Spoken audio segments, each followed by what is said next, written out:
Hello friends, જય માતાજી. કેમ છો બધા? મજામાં? આઈ હોપ તમે બધા મજામાં જ હશો. સો ગાઈસ, આજે અમે આવ્યા હતા મારા જેઠાણીના ઘરે. આજે એમને ઉજવવાનું હતું વ્રત, તો આપણે આવ્યા હતા. તો અહીંયા તમે જોઈ શકો છો, સરસ એવું માતાજીને ડેકોરેશન બધું કર્યું છે અને માતાજીની સારણી પણ સરસ છે. તો અહીંયા આપણે આરતી કરવાની છે, પ્રસાદી એવું બધું રેડી થઈ ગયું છે. તો આપણે આરતી કરી લઈશું માતાજીની.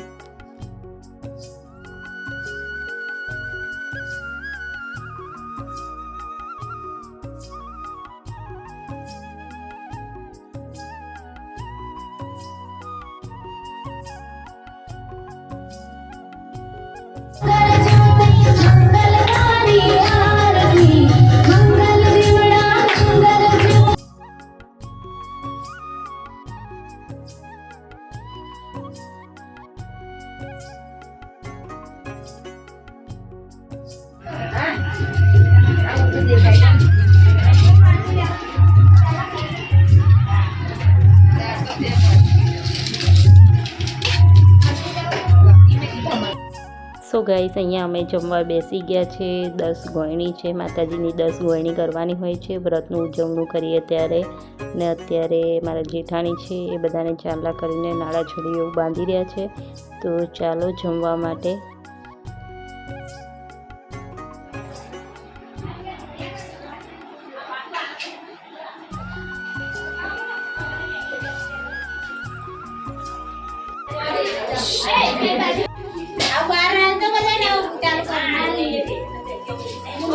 ગાઈસ, અત્યારે 3:30 બપોરના વાગી રહ્યા છે ને જે સવારે 4 વાગ્યાથી એક ધાર્યું કન્ટિન્યુ વરસાદ ચાલુ છે. અત્યારે તો થોડો ધીરો પડે છે, પણ સવારથી તો બહુ જબરજસ્ત વરસાદ ચાલુ હતો. અને આખા બધે જ અમારો જે ધોળકા બદરખાવાળો રોડ ખરો અમદાવાદ હાઈવે, એ આખો રોડ બ્લોક કરી દીધો છે, કારણ કે વરસાદથી પાણી બહુ ભરાઈ ગયું છે. એટલા માટે તો વરસાદ ચાલુ છે. આપણે ચલો પાછળ આપણે તલાવ બધા જે સામે ઘર છે ને એમને તો બધાને બિચારા એમને પાણી થઈ ગયું છે. આ પાછળ અમારે ઘર પાછળનો ભાગ છે, પાછળ તળાવ છે. તો ગાઈસ, જબરજસ્ત વરસાદ સવારનો ચાલુ.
સો ગાઈસ, આજે આપણે બનાવવા જઈ રહ્યા છીએ ખોખા પાક.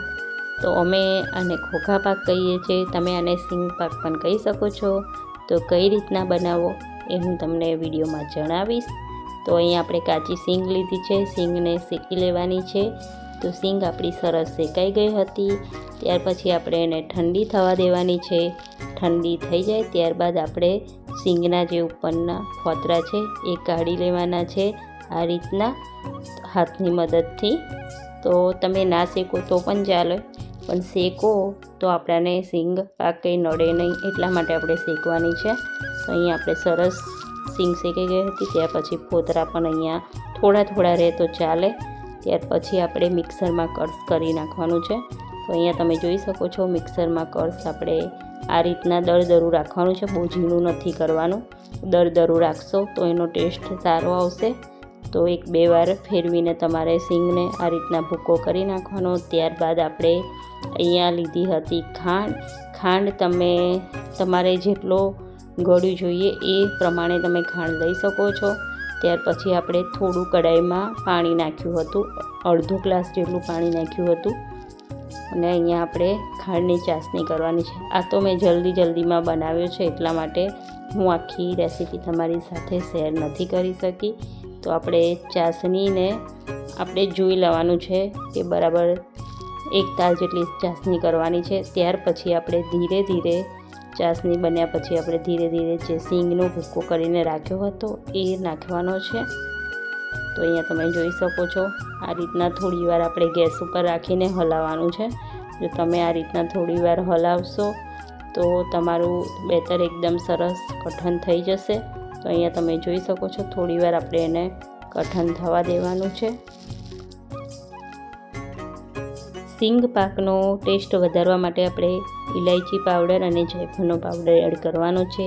આમાં તમે ટોપરાનું છીણ પણ એડ કરી શકો છો. તો જો તમને ભાવતું હોય તો ટોપરાનું છીણ પણ એકદમ સરસ ટેસ્ટ લાગે છે. તો હું નેક્સ્ટ ટાઈમ આખો રેસીપી સાથે શેર કરીશ. આ તો હું બનાવતી હતી એટલે થોડો વિડીયો બનાવીને આપણે મૂક્યો છે. ત્યાર પછી આપણો ખોખા પાક રેડી થઈ ગયો હતો અને એક ડીશમાં ઘી લગાવી દીધું હતું અને આ રીતના આપણે એક ડીશમાં કાઢી લીધો છે. ત્યાર પછી આપણે વાટકીની મદદથી એને આખી ડીશમાં ફેલાઈ દેવાનો છે. ખાવામાં એકદમ ટેસ્ટી લાગે છે. જો તમે પણ ઉપવાસ કરતા હોય તો એકવાર જરૂરથી બનાવજો. આનાથી સ્ટેમિના પણ રહે છે, તાકાત બની રહે છે શરીરમાં. તમે વેફર ચેવડો એવું બધું ખાઓ એના કરતાં સારું રહે છે. તો એકવાર ચોક્કસથી બનાવીને ખાજો, એકદમ ટેસ્ટી લાગશે ખાવામાં. તો આપણે મારા માસીજી બનાવી રહ્યા હતા ખોખા પાક. તો અહીંયા તમે જોઈ શકો છો આ રીતના તમારે મોટા થોડા જાડા પીસ રાખવા હોય તો પણ રાખી શકો છો. અત્યારે આપણે થોડા પતલા કર્યા છે. તો અહીંયા તમે જોઈ શકો છો. ત્યાર પછી આપણે કાપા કરી દીધા હતા અને થોડું ઠંડુ થાય એટલે સરસ થળી જશે. સો ગાઈસ, આજનો વિડીયો તમને મારો કેવો લાગ્યો એ જરૂરથી જણાવજો. પછી મળીશું એક નવા વિડીયો સાથે. ત્યાં સુધી બાય બાય.